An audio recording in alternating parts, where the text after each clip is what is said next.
Friends പ്രഷോക് വേർ റൂട്ട്സ്. അപ്പോൾ ലാസ്റ്റ് ടൈം ഞാൻ വന്നിട്ടൊരു കാര്യം പറഞ്ഞായിരുന്നു, നമ്മളുടെ ഹെർബി എന്ന് വിളിക്കാറല്ല എൻ്റെ നെക്സോണിനെ കുറിച്ചിട്ട്.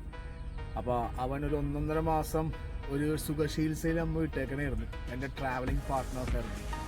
അപ്പോൾ പയ്യൻ പുറത്തിറങ്ങിയിട്ടുണ്ട്, ഹെർബി പുറത്തിറങ്ങി ഫുള്ള് പെയിൻ്റൊക്കെ ചെയ്ത് എല്ലാം കഴിഞ്ഞ്. അപ്പോൾ അവൻ്റെ ചെറിയ വിശേഷങ്ങളും പിന്നെ ഈ പറഞ്ഞ കുറച്ച് കാര്യം പറയാനുണ്ട്, നമ്മുടെ ട്രാഫിക്കിനെ കുറച്ച് അനുഭവം ഷെയർ ചെയ്യാനുണ്ട് എനിക്ക്. അപ്പോൾ നമുക്ക് എർബിനെ കാണിക്കാം. എർബി ഡോക്ടറുണ്ട് നമ്പറിൽ, ഷിനോഷ് എന്ന് പറഞ്ഞത്. പുള്ളിയുടെ വർക്ക്ഷോപ്പിൽ നിന്നാണ് നമുക്ക് നമ്മുടെ ഹെർബീനെ ഇറക്കിയത്. അപ്പോൾ ഷിനോനെ കണ്ടിട്ടുണ്ട് നിങ്ങൾ, കഴിഞ്ഞൊരു വീഡിയോയിൽ ഷിനോനെ കാണിച്ചായിരുന്നു. ഷിനോനെ കണ്ടിട്ടുണ്ട്. ആ പുള്ളിൻ്റെ അടുത്ത് നമുക്ക് ചോദിക്കാം ഹെർബിൽ എന്തൊക്കെയാണ് ചെയ്തേക്കുന്നത്. ഹെർബിനെ കുറിച്ച് പറയാണെങ്കിൽ കുറച്ച് അധികം ഉണ്ട്. ഹെർബിനെ നമുക്ക് ആദ്യം കാണിക്കാം. ഓക്കെ,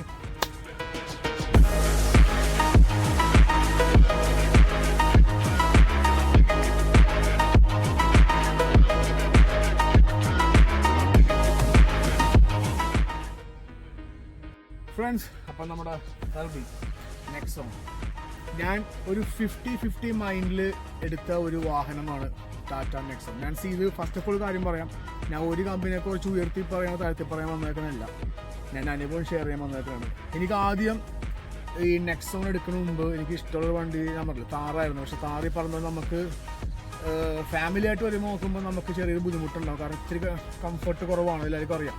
അപ്പോൾ ഞാൻ അങ്ങനെ വളരെ വേണോ വേണ്ടേന്ന് വെച്ചെടുത്തൊരു വണ്ടിയാണ് ടാറ്റ നെക്സോൺ എന്ന് പറഞ്ഞ വണ്ടി. അപ്പോൾ ഇത് പറയാൻ കാരണം വെച്ച് കഴിഞ്ഞാൽ എൻ്റെ ഒരു അങ്കിള് പറഞ്ഞ്, പണ്ട് എല്ലാവർക്കും ഒരു സംഭവം ഉണ്ട് വെച്ചെങ്കിൽ, ഒരു നെഗറ്റീവ് സംഭവം ഉണ്ട് എല്ലാവർക്കും. ടാറ്റ എന്ന് പറഞ്ഞൊരു ബ്രാൻഡ്, ടാറ്റ കമ്പനി വണ്ടികൾ എടുത്തിട്ടുണ്ടെങ്കിൽ സീനാണ്. പക്ഷേ ഫ്രണ്ട്സ് അത് ടോട്ടലി മാറി. കാരണം ബിൽഡ് ക്വാളിറ്റിയും എല്ലാം വെച്ച് എനിക്ക് സത്യം പറഞ്ഞാൽ എൻ്റെ ലൈഫിൽ ഞാൻ പല വണ്ടി യൂസ് ചെയ്തിട്ടുണ്ട്, പക്ഷെ എനിക്ക് ഏറ്റവും ഇഷ്ടപ്പെട്ട എൻ്റെ ഹാർട്ട് കോർക്കൊരു ഫാനാണ് ഞാൻ എൻ്റെ ഹെർബിയുടെ, എൻ്റെ ടാറ്റ നെക്സോണിൻ്റെ. ഇവനായിട്ട് ഞാൻ പോവാത്ത ഒരു സ്ഥലമില്ല. എപ്പോഴും എന്തുണ്ടെങ്കിൽ എൻ്റെ കൂടുതൽ ട്രാവൽ പാർട്ട്ണറും എൻ്റെ ഹെർബി. അതായത് ഞാൻ വളരെ മനസ്സുകൊണ്ട് എപ്പോഴും ഞാൻ പറഞ്ഞില്ല, ഞാനൊരു വണ്ടി പ്രാന്തനായ, ഞാൻ മറ്റേ വീഡിയോ പറഞ്ഞാൽ നിങ്ങൾ ഓർമ്മയുണ്ടോ, എല്ലാ വണ്ടിക്കും ഒരു സോളുണ്ട്, അതുപോലെ നമ്മുടെ ഹെർബിക്ക് ഒരു സോളുണ്ട്. ഞാൻ എപ്പോഴും വണ്ടിക്കകത്ത് ഞാൻ ഡ്രൈവ് ചെയ്ത് പോകുമ്പോൾ അതെനിക്ക് ചിലപ്പോൾ എൻ്റെ ഒരു പ്രാന്തായിരിക്കാം, ഞാൻ ചിലപ്പോൾ അങ്ങനെ സംസാരിച്ചൊക്കെ പോകും, എന്തായി അങ്ങനെയാണ് ഇങ്ങനെ മൈലേജ് കുറവാണല്ലോടാ, എങ്ങനെയുണ്ട് കുറച്ച് കൂട്ടാൻ പറ്റുമോ.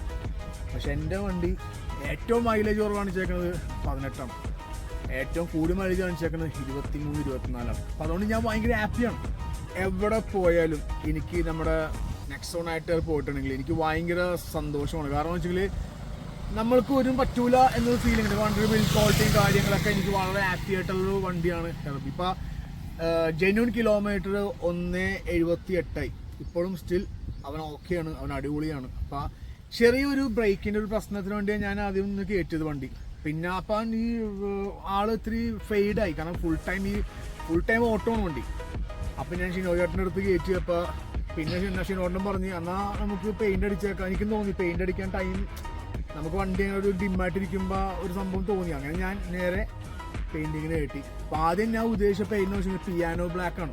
പിയാനോ ബ്ലാക്കിൽ നമ്മുടെ അലോയ്സ് സിൽവർ വരുമ്പോൾ കുറച്ചുകൂടി എടുത്ത് കാണുമല്ലോ. പിന്നെ ഞാനോടത്ത് അങ്ങനെ ഞാൻ ചേഞ്ച് ചെയ്തിട്ടുണ്ടെങ്കിൽ എൻ്റെ വണ്ടിയുടെ ലുക്ക് തന്നെ മാറും. വെച്ചാൽ വണ്ടി മൂടാവും, ബ്ലാക്കാണ്, അടിപൊളിയായിരിക്കും. പക്ഷേ ഹെർബി എനിക്ക് എപ്പോഴും ഇവനെ കിട്ടിയത് ഇങ്ങനെയാണ്, എൻ്റെ വണ്ടിക്ക് കിട്ടിയത് ഇങ്ങനെ. അപ്പം എനിക്ക് ഇവനെ ഇങ്ങനെ തന്നെ വേണമെന്ന് ഞാൻ ഷിനോടത്ത് പറഞ്ഞു. ഷിനോടം പറഞ്ഞാൽ അന്ന് ഓക്കെ ആയി, നമുക്ക് ഇങ്ങനെ ചെയ്യാമെന്ന് വെച്ചിട്ട് പുള്ളിയാണ് ബാക്കിയുള്ള കാര്യങ്ങളും മൊത്തം ചെയ്തേക്കണത്.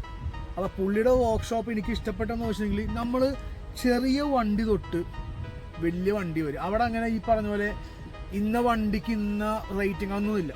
800 ആയാലും മാരുതി വാൻ ആയാലും ഫിയറ്റ് ആയാലും ഏത് വണ്ടിയാണെങ്കിലും പുള്ളിയെടുത്ത് എത്തിച്ച ഷിനോട്ടൻ അത് നൈസായിട്ട് പാടുന്ന ഇതിങ്ങനെയൊക്കെയാണ് കാര്യങ്ങൾ. പുള്ളിക്ക് അറിയാം പണതോട് സെറ്റ് ചെയ്തെടുക്കണ്ട. അപ്പോൾ നമുക്ക് ബാക്കി വിശേഷങ്ങൾ ഷിനോട്ടൻ നമുക്ക് ചോദിക്കാം.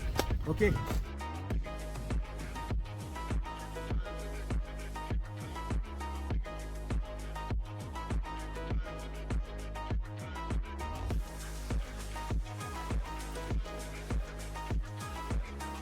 ഫ്രണ്ട്സ്. അപ്പോൾ ഷിനോട്ടൻ വന്നിട്ടുണ്ട്. അതായത് നമ്മളുടെ എല്ലാ വാഹനത്തിൻ്റെയും ഒരു എന്താ പറയുക, നമ്മൾ ഡോക്ടർ എന്ന് പറഞ്ഞ പോലെ അതുപോലെ പുള്ളിനെ ഏൽപ്പിക്കും, പുള്ളി ബൈക്കായിട്ട് നോക്കിക്കൊന്നും അറിയണ്ട. ഷിനോട്ടാ, നമുക്ക് ഇപ്പോൾ ഈ വണ്ടി ഷിനോയുടെ കൈ കിട്ടിയപ്പോൾ ഇത് നമ്മൾ എങ്ങനെ, അതായത് ഷിനോട്ട് ഇത് എത്ര ചെലവായ കാര്യങ്ങളും ഇതെന്തൊക്കെ ഷിനോട്ടൻ ചെയ്തിട്ടുണ്ട്, എന്തൊക്കെ ചെയ്യാം, ഇനി എന്ത് ചെയ്യാനുണ്ടെന്നൊക്കെ ഒന്ന് നമ്മളുടെ വ്യൂവേഴ്സിന് ഒന്ന് പറഞ്ഞു കൊടുക്കാവും. നമുക്കിത് ഓൾമോസ്റ്റ് ഒരു ടച്ച് ആൻഡ് പോളിഷിൽ ശരിക്കും പറഞ്ഞാൽ പ്രക്ഷോഭത്തിന് ഉദ്ദേശമാണ്. പക്ഷേ വണ്ടിയുടെ ബോഡി എന്ന് പറഞ്ഞു കഴിഞ്ഞാൽ ഈ പറഞ്ഞ പെയിന്റ് അതുപോലെ പല സൈഡ് ഫെൻഡേഴ്സ് ഒക്കെ ആണെങ്കിലും എല്ലാം ഫെയ്ഡിങ് ആയിരുന്നു. അപ്പോൾ ഒരു സൈഡ് ചെയ്താലും മറ്റേ സൈഡ് ഡിഫറൻസ് കാണിക്കും. അന്ന് എന്തൊക്കെ ചെയ്താലും ഓൾമോസ്റ്റ് ഒരു കോട്ട് ഓവർകോട്ട് പെയിന്റിങ് ടെൻകോട്ട് എല്ലാം കഴിഞ്ഞ് ഒരു കോട്ട് പോളിഷിങ് എല്ലാം നമ്മൾ കൊടുത്തിട്ടുണ്ട്. ഇനിയിപ്പോൾ ഇതിനകത്ത് ഓൾറെഡി വർക്ക് അപ്ഡേഷൻ എന്ന് പറഞ്ഞു കഴിഞ്ഞാൽ ചെറിയ ചെറിയ മോഡിഫിക്കേഷൻ ഒക്കെ വരാനുണ്ട്. ഫോഗ് ലാംപ്സ്, പിന്നെ ചെറിയൊരു ജെറി ക്യാൻ കൊടുക്കുന്നുണ്ട്. ജെറി ക്യാൻ നമ്മൾ പ്ലാൻ ചെയ്തിട്ടുണ്ട് കൊടുക്കാനായിട്ട് സൈഡിൽ. അത് ആ ഒരു സൈഡിലാണ് കൊടുക്കാൻ പ്ലാൻ ചെയ്യണം. ഇവിടെ അത് കൊടുത്തിട്ടില്ല, അത് കൊടുക്കാനുള്ള പ്ലാൻ ചെയ്യുന്നത് ഇവിടെ നിന്ന് ജെറിക്കാൻ. നമ്മുടെ ഡിഫൻഡറിന്റെ ഒരു ചെറിയ വേർഷൻ പോലെ ഇവിടെ നിന്ന് ജെറിക്കാൻ വന്നിട്ടുണ്ട്. ചെറിയൊരു മോഡിഫിക്കേഷൻ എന്ന് പറഞ്ഞു കഴിഞ്ഞാൽ ചെറിയൊരു ഹാം റേഡിയോ കൊടുത്തിട്ടുണ്ട്. ഹാം റേഡിയോ അങ്ങനെയുള്ള കാര്യങ്ങളൊക്കെ തന്നെയാണ് ചെയ്തിട്ടുണ്ട്. ആദ്യം എന്ന് വെച്ചെങ്കിൽ നമ്മൾ ഈ വണ്ടിയുടെ നമ്മുടെ എർബിയുടെ ഈ അലോയ്സ് ബ്ലാക്ക് ആയിരുന്നു. പിന്നെ അത് സിൽവർ, അതെന്ത് സിൽവർ ഷിനോട്ട് എന്ത് കളറായിരുന്നു? ശരിക്കും പറഞ്ഞു കഴിഞ്ഞാൽ മിൽക്കി സിൽവർ എന്ന് പറയും. കുറച്ചുകൂടി ബ്രൈറ്റ്നസ് കൂടിയതാണ്. ബ്ലാക്ക് നമുക്ക് അതെ എടുത്ത് ചാടി നിൽക്കാനുള്ള സംഭവം ആണ് മിൽക്കി സിൽവർ എന്ന് വെച്ചിട്ടുണ്ടെങ്കിൽ. അപ്പൊ നമുക്ക് ഈ ടോട്ടലി വണ്ടി എത്ര, നമുക്ക് നമ്മുടെ പയ്യന് എത്ര കോസ്റ്റ് എല്ലാം കൂടി ചെയ്തപ്പോ? പെയിന്റിങ് ഓൾമോസ്റ്റ് ഒരു 55 രൂപ. പെയിന്റിങ്ങും നമുക്ക് പോളിഷും കൂടി നമുക്ക് ആയിട്ടുണ്ട്. ബോഡി വർക്കും എല്ലാം അത് നമുക്ക് ഓൾറെഡി പിൻ ടു പിൻ, അതായത് നമുക്ക് എല്ലാം കൂടി ചേർത്ത് ഒരു 55 ആ റേഞ്ചിൽ നിൽക്കും, അത്രേ ഉള്ളൂ. പിന്നെ ഇനി ചെയ്യാനുള്ള വർക്ക് എന്ന് വെച്ചാൽ നമുക്ക് ഇനി വണ്ടിയുടെ സീറ്റിൽ വർക്ക് വന്നിട്ടുണ്ട്, മോഡിഫിക്കേഷൻ വന്നിട്ടുണ്ട്, സീറ്റിന്റെ പണി, അങ്ങനെ ചെറിയ പണികൾ ചെയ്യാനുണ്ട്. അപ്പൊ ഇനി നെക്സ്റ്റ് നമ്മൾ വർക്ക് ചെയ്യാൻ പറ്റില്ല, സീറ്റ് ചെയ്യാനുണ്ട്. പിന്നെ നമ്മൾ പ്ലാൻ ചെയ്യുന്നത് ഡോർ ടാപ്പിംഗ് ചെയ്തിട്ട് പിന്നെ സ്പീക്കേഴ്സ്, അങ്ങനത്തെ കുറച്ച് പണികൾ. കോമ്പൗണ്ട് സ്പീക്കറാണ് പ്ലാൻ ചെയ്യുന്നത്. ഇൻബിൽഡ് ആമ്പുള്ള ഇതുള്ളത്, ആൽപൈൻ അല്ലെങ്കിൽ എന്തെങ്കിലും അങ്ങനത്തെ ഇൻഫിനിറ്റി അങ്ങനത്തെ പ്ലാൻ ചെയ്തേക്കണം. ഒന്നും അത് പ്ലാൻ ആയിട്ടില്ല. ഇപ്പൊ നമുക്ക് പെട്ടെന്ന് വണ്ടി ഇറക്കണമെന്ന് വെച്ചാൽ അങ്ങനെ ഇറക്കിയതാണ്.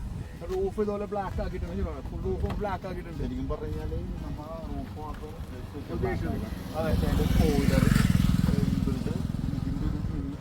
എംബ്ലം വരുന്ന നമ്മൾ ഇതും കൂടി ബ്ലാക്ക് ആക്കാൻ നോക്കിയത് അത് ഇതിലുണ്ട്, നമ്മൾ അത് പറയാൻ മറന്നു പോയത്. ബ്ലാക്ക് ആക്കണം, ബ്ലാക്ക് ആക്കണം. അപ്പൊ കുറച്ചും കൂടി കോമ്പിനേഷൻ കിട്ടും.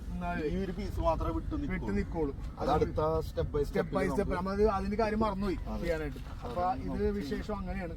ചേട്ടനോട്ട് അപ്പൊ വേറെ കാര്യം വെച്ചെങ്കിൽ നിങ്ങൾക്ക് ഇനി എന്തെങ്കിലും ഒരു വണ്ടി, ഏത് വണ്ടിയാണെങ്കിലും, ഏത് വണ്ടി ആയിക്കോട്ടെ, നിങ്ങൾക്ക് റീപെയിന്റ് ചെയ്യണോ, നൈസ് പണിയൊക്കെ ചെയ്യണോ, റീസ്റ്റോറേഷൻ ചെയ്യണോ, നമ്മളുടെ ഷിനോജേട്ടനെ സമീപിക്കും. പുള്ളിയുടെ വർക്ക്ഷോപ്പാണ് നമ്മുടെ എറണാകുളം വടുതല പാലം ഇറങ്ങിയിട്ട് റൈറ്റ് സൈഡ്. അപ്പോൾ ഞാൻ ഈ നമ്പർ ഷിനോജേട്ടൻ്റെ ഒക്കെ കൊടുത്തേക്കാം അടിയിൽ. എനിക്ക് എന്തെങ്കിലും എൻക്വയറി ഉണ്ടെങ്കിൽ പുള്ളിനെ വിളിച്ചോ. പുള്ളി എല്ലാ സമയത്തും എവിടെ വേണമെങ്കിൽ വണ്ടി എടുത്തോളും. പുള്ളി ഞാൻ പറഞ്ഞ പോലെ വണ്ടിപ്രാന്തനാണ്, വണ്ടിക്ക് വേണ്ടി ചാവണ മെമ്പറാണ്. അപ്പോൾ ഫ്രണ്ട്സ്, പിന്നെ വേറെ കാര്യം പറയാനുള്ളത്, ഈ നമ്മളുടെ ട്രാഫിക്കിനെ പറ്റി ചെറിയൊരു സംഭവം പറയട്ടെ. കാരണം ഈ 2 ദിവസം മുമ്പ് ഒരു നൈറ്റ് ഡ്രൈവ് ഉണ്ടായിരുന്നു, എനിക്കൊന്ന് തൃശ്ശൂർ പോകണമായിരുന്നു. അപ്പം ഞാൻ ചോദിക്കണതേ, നമ്മൾ ഓപ്പോസിറ്റ് വന്ന ഇപ്പോൾ കാറിന് പോകണമല്ലോ, അപ്പോൾ ഓപ്പോസിറ്റ് ഈ ലോറിയും ടൂറിസ്റ്റ് ബസ് എന്തിനാണ് ഇത്രമാത്രം ലൈറ്റ്? അത് കാണുമ്പോൾ ഈ പള്ളിപ്പെരുന്നാൾ അവിടെ നിന്ന് വന്നു വിളിക്കും, പള്ളിപ്പെരുന്നാൾ ഉത്സവം അവിടെ നിന്ന്. നിങ്ങൾക്കൊരു ബസ് എന്ന് വെച്ചെങ്കിൽ ടൂറിസ്റ്റ് വണ്ടിയാണ്, അല്ലെങ്കിൽ ഒരു ലോറി എന്ന് വെച്ചെങ്കിലും 2 ഹെഡ് ലൈറ്റ് പോട്ടെ, 2 ഫോഗ് ലാമ്പ് പോയിക്കോട്ടെ. ഫോഗ് ലാമ്പിന് ഇവിടെ ഇടേണ്ട ആവശ്യമില്ല നോട്ടാ. എന്തിനാണ് ഈ പറഞ്ഞ പോലെ അവിടെ ട്യൂബ്, സൈഡിൽ ട്യൂബ്, 5-8 ലൈറ്റ്, ഇതൊക്കെ ചെയ്യുമ്പോൾ എന്താണ് ഓപ്പോസിറ്റ് വന്ന വണ്ടിക്ക് വളരെ ബുദ്ധിമുട്ടാണ്. ഡിം ലൈറ്റ് ചെയ്യൂല, കാരണം വലിയ വണ്ടി ഒരിക്കലും ഡിം ലൈറ്റ് ചെയ്യൂല. അപ്പോൾ ഈ ശരിക്കും എപ്പോൾ എത്ര ആക്സിഡൻസ് ആണ്. ഇപ്പോൾ റീസണിൽ തന്നെ അത് താർ റോക്സ് ഒക്കെ വന്നു. പക്ഷെ ആ ചേട്ടൻ ഉറങ്ങിപ്പോയതാണ് കേട്ടോ. പക്ഷെ അതല്ല, ഈ നമ്മുടെ കണ്ണോട് ചിമ്മിപ്പോയാൽ മതി. കാരണം വെച്ചെങ്കിൽ അത്രമാത്രം ലൈറ്റാണ് ഇടിക്കുന്നത്. എക്സ്പെഷ്യലി ലോറി, ടൂറിസ്റ്റ് ബസ്സുകൾ.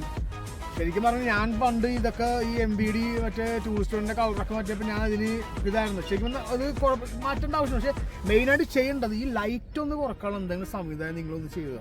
കാരണം ചെറിയ വണ്ടികളൊക്കെ ഓപ്പോസിറ്റ് വരുമ്പോൾ വളരെ ബുദ്ധിമുട്ട്. അതുകൊണ്ട് നമ്മളെ സിറ്റിയിൽ നമ്മുടെ പ്രൈവറ്റ് ബസ്സിലെ ഡ്രൈവറേട്ടന്മാർ ഒന്ന് നിങ്ങളൊന്ന് വീഡിയോ കാണണമെങ്കിൽ ചെറിയ ബൈക്കുകളും 2 വീലേഴ്സ് അവരൊക്കെ ജോലിയും കഴിഞ്ഞൊക്കെ പോകണം. ഈ പറഞ്ഞ റീസെൻ്റിൽ ഒരു ചേച്ചി മരിച്ചു കഴിഞ്ഞു കേട്ടോ. ഈ ബുള്ളറ്റ് വന്ന് ജസ്റ്റ് ആ വണ്ടി ബുള്ളറ്റ് ബ്രോഡ്വേന് അരി മേടിച്ചിട്ട് പോകണമായിരുന്നു ചേച്ചി, മരിച്ചുപോയി. 2 പിള്ളേരുണ്ട്. ഇതൊക്കെ നിങ്ങൾ സമയത്തിന് എത്തിക്കോ. നിങ്ങൾ മനുഷ്യരുടെ ജീവനും കൂടി നോക്കണം. എനിക്കൊരു പണി ഇപ്പോൾ റീസണിൽ കിട്ടിയായിരുന്നു സ്കൂട്ടറിന് പോയിട്ട്. അതായത് നമ്മൾ ഇപ്പോൾ വീട്ടിൽ നിന്ന് പുറത്തിറങ്ങുമ്പോൾ തിരിച്ച് എത്തുമെന്നൊരു പേടിയാണ്. കാരണം ബസ് എന്ന് വെച്ചെങ്കിൽ അത് ഒരു ഗ്യാരണ്ടില്ല. കാരണം റേസ് നമുക്കിത് അറിയാൻ പാടില്ല റേസും കാര്യങ്ങളൊന്നും. പക്ഷെ നമ്മൾക്ക് ഈ പറഞ്ഞ പോലെ ഈ ബസ്സിലൊന്നും പിടിക്കാൻ പറ്റില്ലല്ലോ. കാരണം ഇത് മാക്സിമം വേണം പോലെ പിടിക്കും നമ്മൾ. ഇവര് നോക്കല്ല, ആൾ സൈഡിൽ നിൽക്കണമെന്ന് ബസ്സുകാർ നോക്കില്ല. ചിലപ്പോൾ ബസ് ഡ്രൈവേഴ്സും ലോ ഡ്രൈവേഴ്സും ചേട്ടന്മാരെ ദൈവത്തോടത്ത് നിങ്ങളെ കുറ്റപ്പെടുത്തും. നിങ്ങൾക്കും പോകാനുള്ള ടൈമിംഗ് എത്തിക്കുക. ദൈവത്തോടത്ത് ഒന്ന് നേരത്തെ ഇറങ്ങി എന്തെങ്കിലും അതിന് സംബന്ധിച്ച് കണ്ടുപിടിക്കും. കാരണം നമുക്കെല്ലാം ഭയങ്കര ബുദ്ധിമുട്ടാണ് സിറ്റിക്കകത്തും ഓടിക്കുന്നത്. എന്നാൽ ഞാൻ ഈ കളമശ്ശേരി പോയപ്പോൾ ഒരു ബസ് ഒന്ന് ഓടിക്കണം, അല്ലാതെ വീഡിയോ എടുത്തില്ല. എന്താണ്ട് റേസ് ട്രാക്കിലൊക്കെ എന്തോ വെറുതെ ഭയങ്കര കട്ടികൾ പിടിക്കുന്നു. കാർ ഓടിക്കണം, പുള്ളി വണ്ടി ഓടിക്കുന്നത് എന്തോ സൈഡിലാൻ വരയ്ക്കുന്ന രക്ഷപ്പെട്ട് പോയതാണ്. അത്ര വിഷമം ഉണ്ടെങ്കിൽ നിങ്ങൾ ട്രാക്കിൽ തീർക്കും. റേസ് ട്രാക്കിൽ തീർക്കും. അത് ബൈക്കാണെങ്കിലും കാറാണെങ്കിലും എന്താണെങ്കിലും നമ്മുടെ ഉള്ളിൽ ആ മത്സര ബുദ്ധി ഉണ്ടെങ്കിൽ നിങ്ങൾ അത് ഒരു ട്രാക്ക് എടുത്തിട്ട് സെറ്റ് ചെയ്തിട്ട് നിങ്ങൾ അത് വണ്ടിയാ ബൈക്ക് ഞങ്ങൾക്ക് അങ്ങനെ ആയിരുന്നുകൊണ്ട് പക്ഷെ റോട്ടിൽ നമ്മൾ കാണിച്ചിട്ട് പക്ഷേ ഇത്ര ആളൊക്കെ ഉള്ള വിഷമം നമ്മൾ കാണിച്ചിട്ടില്ല. അപ്പോൾ നമ്മൾ ഈ പറഞ്ഞ റോട്ടിലേക്ക് വന്ന് കാണിക്കണ അംഗമൊക്കെ നിങ്ങൾ ട്രാക്കിൽ കാണിക്കുക. നമ്മളുടെ ആ സ്പിരിച്ച് അവിടെ കാണിക്കുക. ഇപ്പോൾ ഒരു റേസ് ഓടിക്കാനുള്ള മൂടാണെങ്കിൽ അങ്ങനെ കാണിക്കുക. പിന്നെ ബസ് ഡ്രൈവേഴ്സ് ചേട്ടന്മാർ പ്രത്യേകിച്ച് എടുത്ത് പറഞ്ഞു, നമ്മൾ വണ്ടിയായിട്ട് വീട്ടിൽ പുറത്തിറങ്ങുമ്പോൾ നമ്മളെ കാത്തിരിക്കുക നമ്മുടെ അമ്മമാർ, പെങ്ങന്മാർ, ഭാര്യമാരൊക്കെ നമ്മുടെ വീട്ടിലിങ്ങനെ ഇരിക്കണം. നമ്മൾ ഒരു തിരിച്ചു വരുമെന്നുള്ള പ്രതീക്ഷയിൽ നമ്മൾ ഇറങ്ങണം. പക്ഷേ നമ്മൾ എത്തുന്നത് പെട്ടിയതാണ്. അപ്പം അതുകൊണ്ട് എനിക്ക് റീസണിലുണ്ടായിരുന്നു. പിന്നെ ഈ ലൈറ്റ് ദൈവത്തോർത്ത് നിങ്ങൾ എല്ലാവരും ശ്രദ്ധിക്കുക. ടൂറിസ്റ്റ് ബസ് പ്രത്യേകിച്ച് ലൈറ്റ് ഉണ്ട്. അതെ, ഇവിടെ ലൈറ്റ് ഡിമ്മി.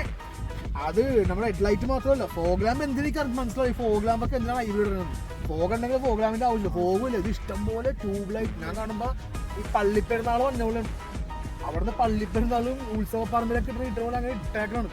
അത് ബാക്കിയുള്ള വണ്ടികൾക്ക് ബുദ്ധിമുട്ടുണ്ട്. കാരണം അവർ ഹൈറ്റിലിരിക്കണ കൊണ്ടിട്ട് അവർക്ക് ഇപ്പോൾ കാണാൻ നോക്കിയായിരിക്കും, നമ്മൾക്ക് ബുദ്ധിമുട്ടാണ്.